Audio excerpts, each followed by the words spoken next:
8 sa kada 10 respondents sa isang survey handa raw ipagbili ang kanilang boto ngayong eleksyon 2013. Yan ang lumabas sa isang pag-aaral sa Butuan City. Ikinabahala naman ito ng PPCRV o ng Parish Pastoral Council for Responsible Voting.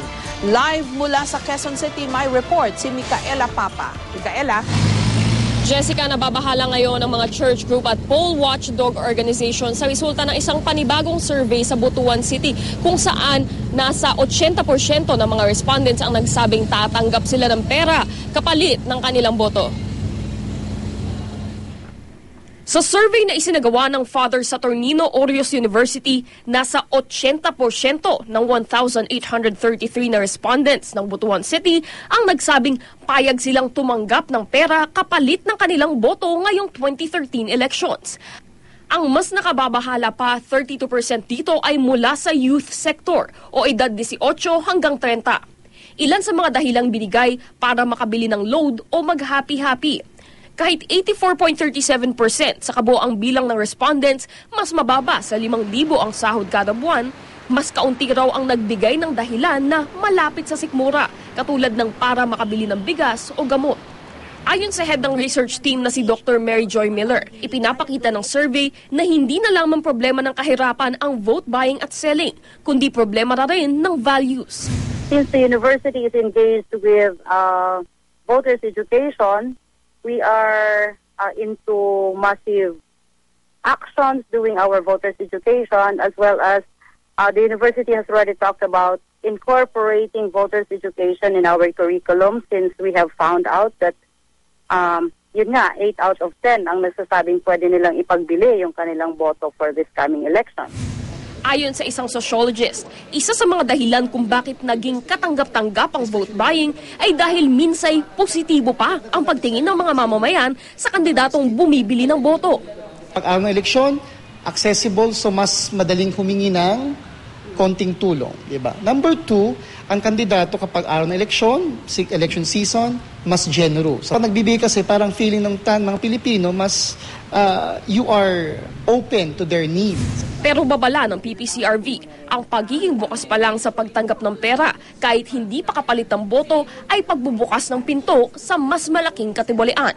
Binabayaran ng kanilang boto para mailagay sila sa posisyon ng yung kanilang mga illegal practices mapatuloy-tuloy. Sana tignan natin yun. Yumaman ba ang mga tigabutuan dahil doon? Jessica, ayon nga sa PPCRV, yung problema ng vote buying at vote selling ay hindi nagtatapos sa panahon lamang ng eleksyon.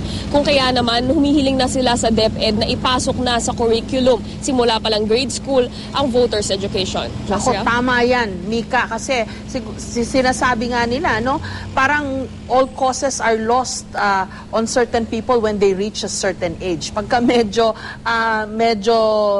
adults na at medyo steep in their ways, so medyo yung di mo na mabago yung pag-uugali, kahit anong gawin mo dyan, hindi na yan magbabago. Pero sa mga bata, madali pa silang matuto o maturuan.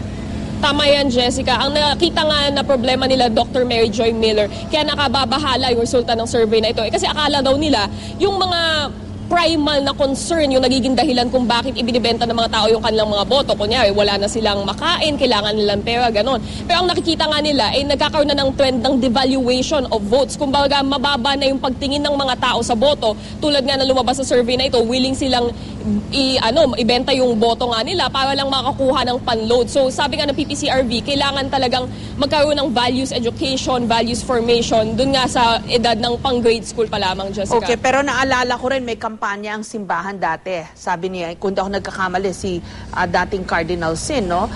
Kunin nyo yung pera, pero iboto nyo kung sino yung gusto nyo. Kasi ang hirap talaga, kasi alam naman natin, marami tayong mga kababayan, naghihirap yung pang-araw-araw nilang mga pangangailangan, tinatawid lang nila. Kaya malaking bagay daw, yung may perang natatanggap sila, yun nga lang, basta iboto pa rin kung sino yung sa tingin nila, tamang dapat nasa pwesto. Tama yan, Jessica. Ang problema nga lang na nakikita nung sociologist na ating nakausap kanina, sabi niya, simula yan ng isang vicious cycle. Sa ngayon, tumatanggap ka pa lamang ng pera pero hindi mo siya iboboto. Pero ang nagiging orientation mo kasi kapag ganito yung sistema, willing kang ibenta, o kumbaga pwedeng ibenta yung boto mo. So ang nangyayari, eventually daw, baka mas magkaroon ka ng tendency na ibenta ito sa highest bidder. Kahit nasa ngayon, iniisip mo, hindi ko pa ibebenta yung boto ko, tatanggapin ko lang yung pera, Jessica. Maraming salamat, Micaela Papa.